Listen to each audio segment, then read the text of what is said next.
नमस्ते, मेरो नाम चाहिँ दुलबहादुर कार्की। मेरो घर चाहिँ उदयपुर हो, उदयपुर गढीहाट। अहिले चाहिँ म यहाँ सिनेमामा बस्दैछु।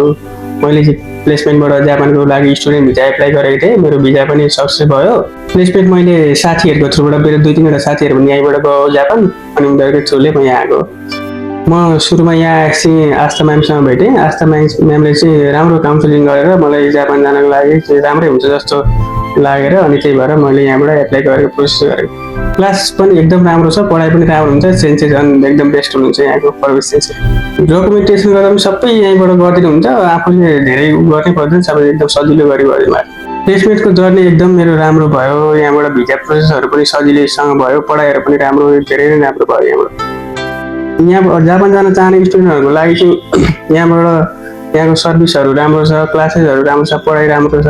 एप्लाई गर्दाखेरि लगभग 90% भन्दा माथि चान्स हुन्छ यहाँबाट हुने, सबै सक्सेस हुन्छ। सब धेरै मान्छे यहाँबाट भइरहेछ, त्यही भएर यो कन्सल्टेन्सी एकदम बेस्ट लाग्छ मलाई।